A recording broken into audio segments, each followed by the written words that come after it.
Une attaque de raffinerie en Arabie Saoudite fait monter le cours du brut. Ce nouvel épisode de tension régionale laisse envisager le pire en termes de possibles conflits ouverts au Proche-Orient, mais aussi pour les économies européennes. C'était la rentrée politique du Rassemblement national. À moins de 7 mois des élections municipales, le parti de Marine Le Pen lançait sa bataille dans la ville de Fréjus, une des communes administrées par le parti depuis 2014. Le ministre de la Justice, Nicole Belloubet, est accusé par Jean-Luc Mélenchon d'avoir oublié de mentionner 3 biens immobiliers dans une déclaration de patrimoine en 2017. Simple oubli ou tentative de fraude, l'indépendance de l'appareil judiciaire est une nouvelle fois mise à mal. Madame, monsieur, bonsoir. L'or noir saoudien est-il en danger? L'attaque de 2 sites clés de la production de pétrole de la monarchie sunnite a mis en lumière la possibilité d'une crise majeure dans le secteur. Olivier Frère-Jacques. Le monde est-il à la veille d'un nouveau choc pétrolier? Une attaque de drones sur 2 sites de la Saudi Aramco, la principale compagnie saoudienne d'hydrocarbures, laisse entrevoir le scénario du pire au Proche-Orient, avec des conséquences dépassant largement la région. Samedi, des drones ont attaqué des positions clés du pétrole saoudien, dont l'usine d'Abqaiq, qui traite les plus gros volumes de brut au monde. La monarchie sunnite a annoncé suspendre temporairement la moitié de sa production, soit 5,7 millions de barils par jour. Un retour à la normale n'étant pas attendu avant plusieurs semaines. Résultat, dans la nuit de dimanche à lundi, le baril de brut a pris 10%. Et pour cause, les attaques de samedi ont mis hors jeu 5% du commerce mondial d'or noir. Les attaques revendiquées par les Houthis, en guerre larvée contre Riyad au Yémen. Un coup dur pour la monarchie sunnite qui montre par cette occasion ses limites en matière de défense. En effet, en subissant de telles pertes avec une attaque de seulement une dizaine d'appareils émanant d'une guérilla, Riyad, qui s'est enlisé dans le conflit yéménite, a de quoi tirer la langue. Chez les alliés de la monarchie, on n'hésite pas à pointer du doigt le rôle que tiendrait l'Iran dans cet incident. Ainsi, le très belliciste secrétaire d'État américain Mike Pompeo a directement accusé Téhéran de cette attaque.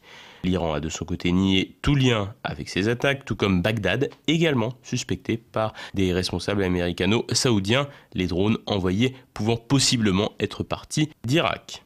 L'accusation de l'Iran par les États-Unis s'inscrit, elle, dans une escalade d'incidents régionaux depuis plusieurs mois. On se rappelle notamment des attaques non identifiées de tankers norvégiens et japonais au printemps dernier.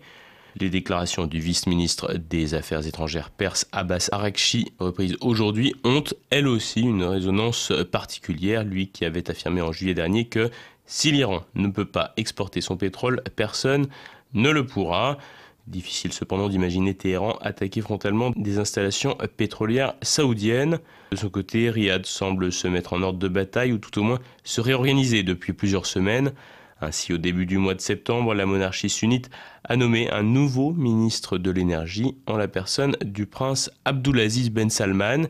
Une nomination d'un membre de la famille royale à ce poste est inédite dans l'histoire de cette monarchie. Une manière de resserrer les rangs, puisqu'Abdulaziz est le frère du prince héritier Mohammed Ben Salman, mais aussi une nomination stratégique, l'individu étant réputé comme fin connaisseur de la question pétrolière dans les revues spécialisées. Les attaques de vendredi pourraient dans un premier temps profiter à Washington, puisque la hausse des cours du pétrole implique une hausse de la demande du dollar. L'Occident européen, lui, retient son souffle, et pour cause, si les États-Unis et la Russie possèdent de l'or noir, le vieux continent s'est rendu dépendant de l'Orient en la matière, une dépendance qui est allée de pair avec une perte d'influence dans la région. Le Rassemblement national en route pour les municipales à Fréjus dans le Var. Le mouvement de Marine Le Pen a fait sa rentrée et lancé la campagne pour les élections municipales. L'objectif, renforcer son ancrage local pour préparer la présidentielle de 2022. Un reportage de Guillaume GS.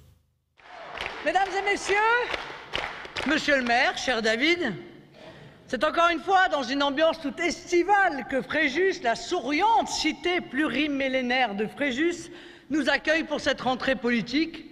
Une rentrée politique qui est aussi le signal de départ d'une nouvelle séquence électorale importante.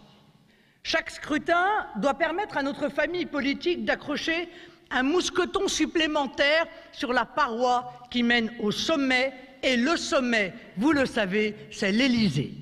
Le discours de Marine Le Pen, c'était l'occasion à cette rentrée à Fréjus de montrer à la fois que le Rassemblement national est en première ligne sur les sujets d'actualité, l'actualité parlementaire, la réforme des retraites, toutes les décisions qui sont prises par Macron, qui consistent à demander des sacrifices toujours plus importants et toujours aux mêmes. On avait eu la hausse de la CSG sur les retraites et maintenant on va avoir la diminution du montant des pensions et l'augmentation de la durée de cotisation. On voit que finalement, dans sa logique, au service de ceux qui ont une conception purement financière de l'économie, c'est toujours l'économie réelle et les classes populaires et moyennes qui trinquent. Et puis évidemment, ce discours a été l'occasion d'évoquer notre vision, pas seulement des municipales où on peut gagner des villes bien sûr, mais aussi notre vision de l'organisation territoriale de la France. Avoir une organisation territoriale simple, efficace, clarifiée, où chacun sait qui fait quoi. À quoi reconnaît-on une élection municipale?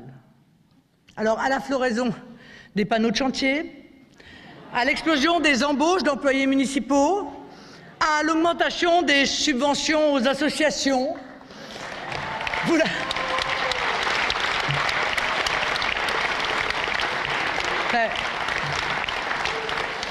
l'avez compris, la municipale, c'est souvent le règne du clientélisme le plus éhonté, l'achat de voix avec des cadeaux distribués à tout va, un logement, une place en crèche, un emploi.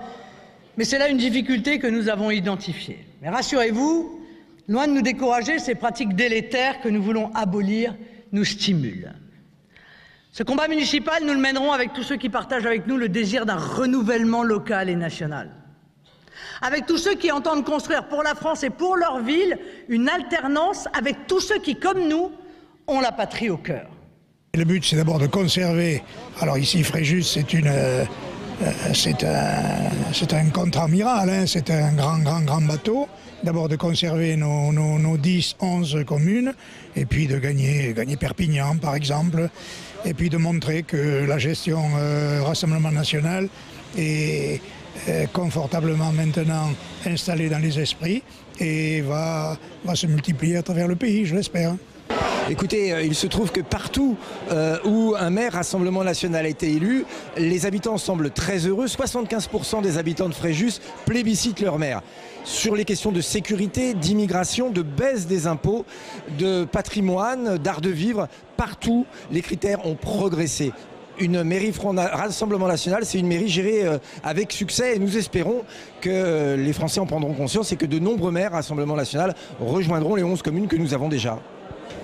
Détonnant, je ne sais pas, mais le fait que maintenant on axe beaucoup de nos discours sur des éléments qui n'étaient pas véritablement des marqueurs de notre mouvement tels que l'environnement, l'écologie, ça doit être souligné parce que ça veut dire que sur ces sujets-là aussi nous sommes crédibles et peut-être plus que ceux qui sont censés être les représentants de l'écologie.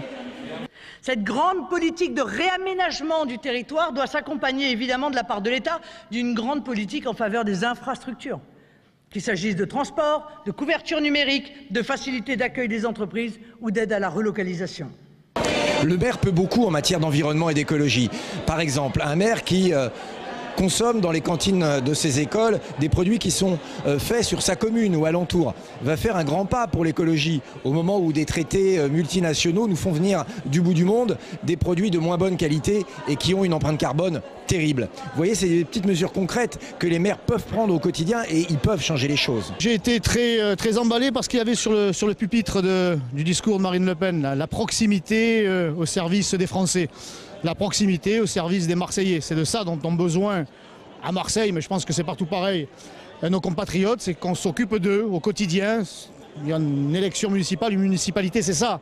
C'est que la ville soit propre, qu'il y ait des transports, qu'elle soit sûre, que l'identité communale, régionale et nationale soit remise à l'honneur. Enfin, c'est ça, une mairie, être dans la proximité plutôt que dans l'idéologie. On laisse ça à nos adversaires. Les municipales, c'est essentiel pour notre mouvement politique, car ensuite il y a des départementales, ensuite il y a des élections régionales. C'est notre implantation qui dépend des élections municipales. Notre implantation, soit pour gagner des municipalités, nous espérons avoir l'occasion de le faire, soit pour constituer des groupes d'opposition pour pouvoir nous implanter durablement et faire des propositions pour l'avenir. Des centaines de candidats sont déjà investis par notre mouvement politique. D'autres seront investis dans les prochains mois, dans les prochaines semaines. Et donc nous sommes tous au travail. Nicole Belloubet est-elle une justiciable comme les autres? À quelques jours du procès de Jean-Luc Mélenchon, le leader de la France insoumise a accusé l'exécutif de pratiquer une justice politique et il accuse le garde des Sceaux d'avoir eu des pertes de mémoire lors de sa déclaration de patrimoine. Thibaut Bastide. Œil pour œil, dent pour dent, au cœur d'un cyclone judiciaire depuis un an et la fameuse perquisition dans les locaux de la France insoumise. Jean-Luc Mélenchon persiste et signe, accusant l'exécutif de pratiquer une justice politique.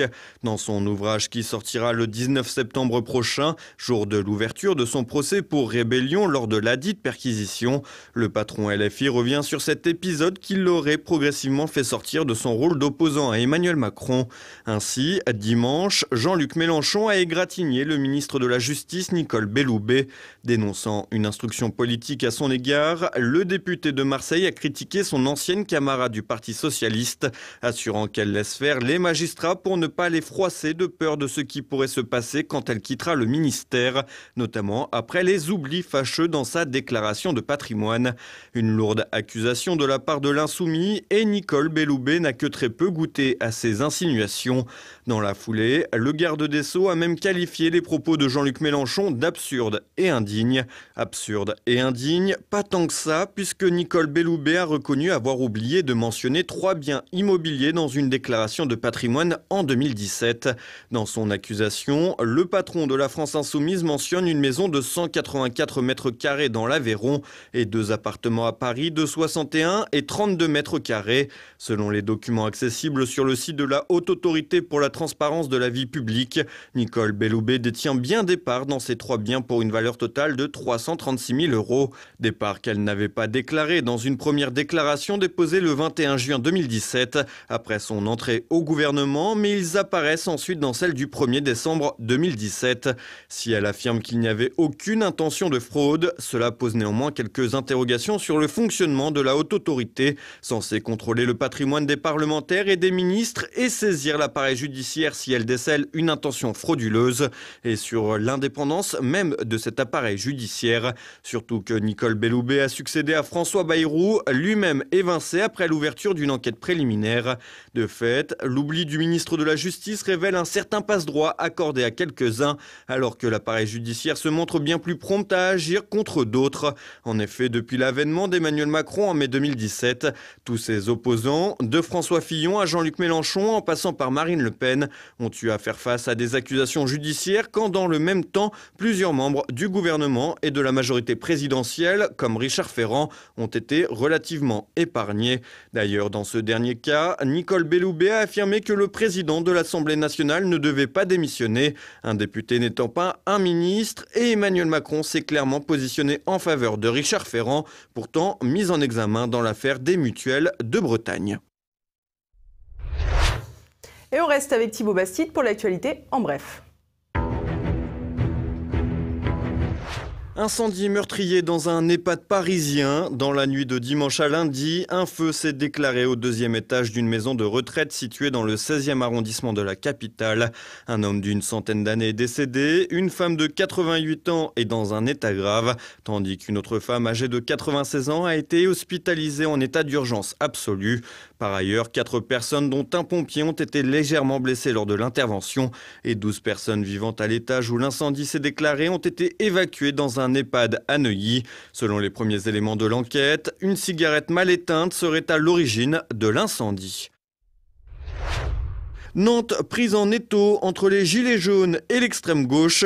Alors que le mouvement de contestation sociale se poursuit timidement avec la rentrée, des manifestants se sont rassemblés à Nantes samedi pour couvrir un parcours improvisé. Pour ce 44e samedi, des heurts ont éclaté avec la police. Quelques 35 personnes auraient été interpellées. De nombreuses banderoles avaient été saisies en amont de la manifestation, mais beaucoup de manifestants étaient présents pour réclamer justice après la mort de Steve Maya Canisso en marge de la fête de la musique le 21 juin dernier.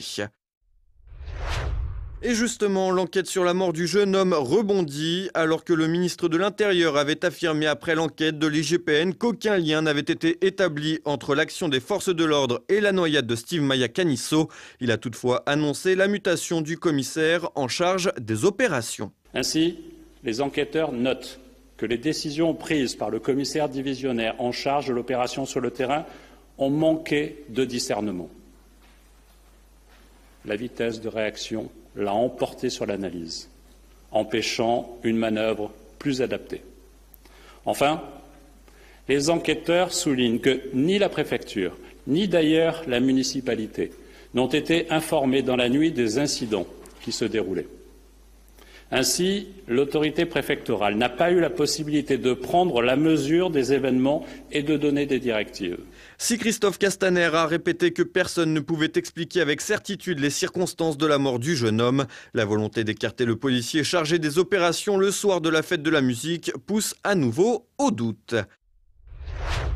Le Drian, attaqué en justice, une dizaine de familles de djihadistes partis combattre en Syrie pour l'État islamique a décidé de déposer une plainte contre le ministre des Affaires étrangères pour omission de porter secours. En d'autres termes, les familles reprochent au Quai d'Orsay de ne pas avoir procédé au rapatriement des femmes et enfants des terroristes et de les laisser pourrir dans des camps sur place. Un des avocats des familles a même déposé une plainte avec le même chef devant la Cour de justice de la République qui permet de juger les membres du gouvernement. Une juridiction que la réforme constitutionnelle devrait faire disparaître. Edward Snowden publie ses mémoires mardi. L'ancien agent des services de renseignement américains explique comment durant ces 7 années de travail pour le gouvernement, la surveillance ciblée est devenue généralisée. Des procédés qu'Edward Snowden avait décidé de combattre malgré les risques en révélant au grand jour des milliers de documents de la NSA. Réfugié en Russie, l'Américain a profité d'un entretien pour la promotion de son livre « Mémoire vive » pour demander l'asile à Emmanuel Macron.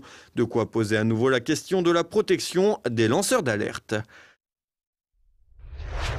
La Commission européenne collectionne les mises en examen alors que l'on apprenait que Sylvie Goulard avait été désignée commissaire européen chargé du marché unique par Emmanuel Macron, malgré sa mise en examen dans le cadre de l'enquête sur les emplois fictifs du Modem au Parlement européen. C'est désormais du côté de la Belgique que l'on jette le discrédit. Didier Reynders, pressenti pour entrer à la Commission pour le plat payé, est en effet mêlé à une affaire de corruption et de blanchiment. Une configuration d'autant plus délicate que l'actuel vice-premier ministre belge brigue le poste de commissaire européen à la justice. Les eurodéputés devraient bientôt auditionner Didier Reynders. Jeanne Calment réhabilitée doyenne alors que des chercheurs russes avaient mis en doute l'histoire officielle, estimant que la fille de Jeanne Calment avait pris sa place et que c'était elle qui était morte en 1997 à l'âge de 99 ans, loin des 122 ans affichés. 4 scientifiques français, danois et suisses estiment qu'il n'y a eu ni complot ni fraude. Une analyse généalogique de la supercentenaire a d'ailleurs mis en lumière la longévité incroyable de ses ancêtres directs qui s'élèvent à 477 ans contre 289 années en moyenne.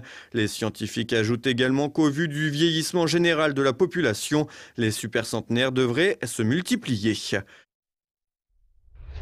C'est un véritable déluge qui s'abat sur l'Espagne. Depuis la semaine dernière, des pluies torrentielles tombent sur la péninsule ibérique au point que l'armée a dû intervenir. 3500 personnes ont été évacuées.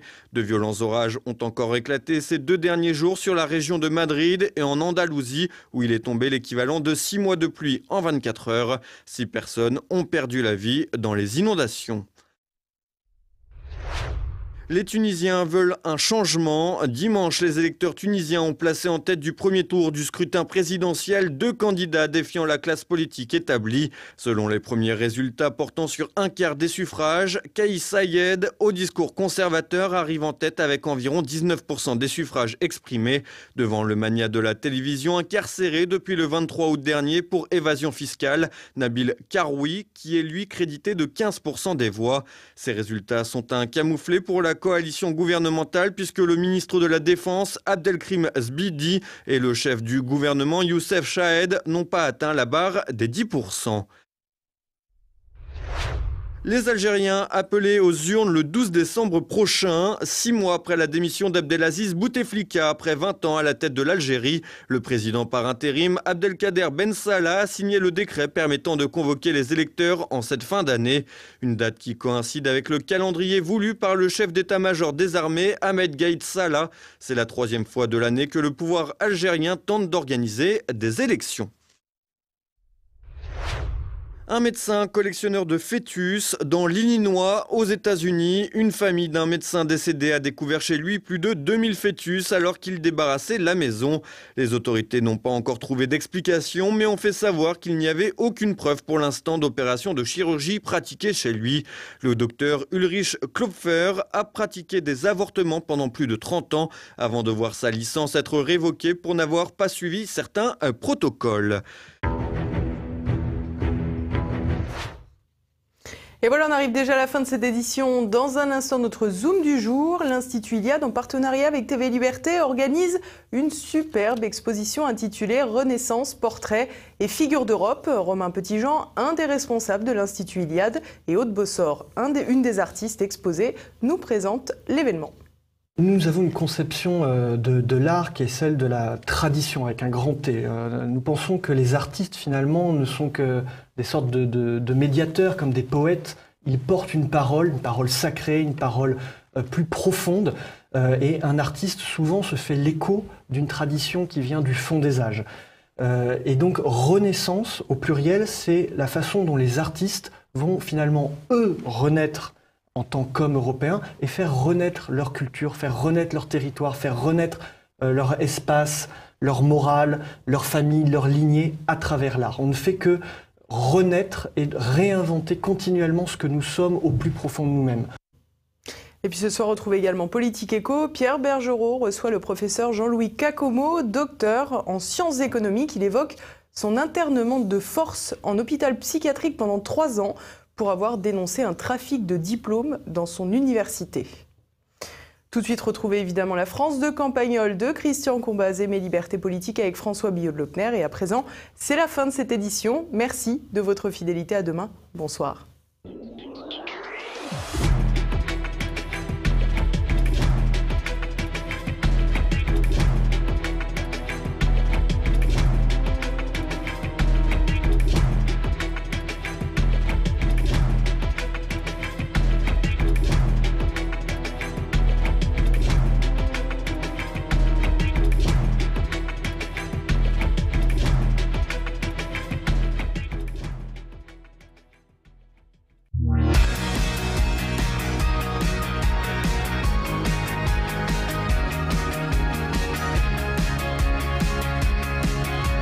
On ne peut pas dire que la pratique religieuse soit très exigeante à Campagnol.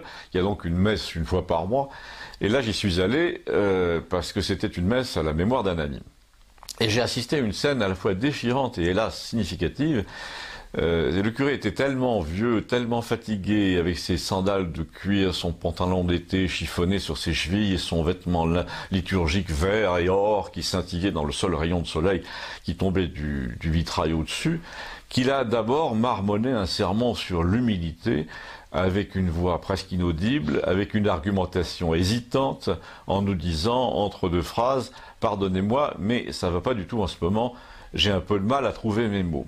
Mais quand même avec un sourire assez gentil et rassurant, qui nous a donc rassurés. Et puis ensuite, et là c'était nettement moins rassurant, au moment clé, au moment paroxystique de la messe, qui est la consécration, le malheureux qui depuis le début, j'ai bien vu, cédait de son livre pour lire les paroles de la liturgie, ne pouvait pas lire à la fois et lever l'hostie, donc au moment de dire la nuit où il fut livré et d'entrer librement à sa passion, etc., il a quitté le texte des yeux, et là, après des milliers de messes qu'il avait dites, une vie entière passée à dire les mêmes mots au même moment, il a humblement demandé à l'Assemblée de continuer à dire ce qu'il fallait dire, parce que lui ne pouvait plus, son cerveau refusait de restituer les 3 phrases crucial, nécessaire, et nous l'avons fait donc à sa place, un peu au bord des larmes, en tout cas très ému, parce que c'était une illustration immédiate, parfaite de son sermon sur l'humilité, là. Quand ça commence comme ça dans une vie, en général, on va pas très loin, et là, visiblement, il voyait le bout du chemin de la vie, de la mémoire, en tout cas. Il subissait une espèce de révélation humiliante, un peu comme un pianiste qui devient sourd ou un peintre aveugle, et il nous la cachait pas. En plus, Dieu lui reprenait les clés, il n'essayait même pas de donner le change, il n'essayait pas de garder une contenance, il avait un petit sourire navré qui voulait dire « je peux plus marcher, désolé, allez sans moi ». C'était vraiment digne d'une scène de film, mais honnêtement, qui mettrait encore en scène un vieux comme ça, un vieux prêtre dans un film? Déjà, dans un livre, quand j'en mettais un autrefois, mon éditeur me disait, mais c'est pas vraiment l'idéal dans le contexte actuel. À quoi j'y répondais, ben, vous n'êtes pas non plus l'éditeur idéal dans le contexte actuel, parce qu'il faut un peu de courage et vous n'en avez pas. Autant dire que j'ai pas gardé cet éditeur très longtemps. Et c'est surtout là que je voulais en venir, parmi tous ces gens que nous étions un peu gênés à la messe et qui disaient à la place du curé les paroles cruciales de la consécration, il n'y avait strictement personne en dessous de 50 ans. Et la plupart avaient nettement plus de 70, ce qui faisait qu'ils connaissaient la liturgie. Il m'est venu à l'esprit que si nous avions eu, par exemple, dans l'église, les membres au complet d'un centre de jeunesse ou les élèves d'un collège religieux en camp de vacances dans le coin, eh bien, jamais on n'aurait entendu 50 voix comme ça dire la nuit où il fut livré, le Seigneur prit du pain, etc., à la place du curé, parce que tout simplement les jeunes n'auraient pas su, ou pas assez su pour la plupart, les paroles de cette liturgie pour prendre le relais. C'est toute une génération en ce moment qui perd vraiment la mémoire du christianisme, qui est en plein AVC culturel, et ça ne concerne pas que cette culture-là, qui était connue de tout le monde autrefois. Même des mécréants, d'ailleurs, les connaissaient ces mots. Ce ne sont pas leurs facultés de mémoire qui sont en cause. La preuve, parallèlement, tous les soirs au bar, cette jeunesse de village qui ne va pas à la messe connaît par cœur les paroles des chansons de variété dans l'émission de Nagui. La liturgie chrétienne est simplement sortie de leur karaoké personnel. C'est comme ça, c'est regrettable. Je vous remercie.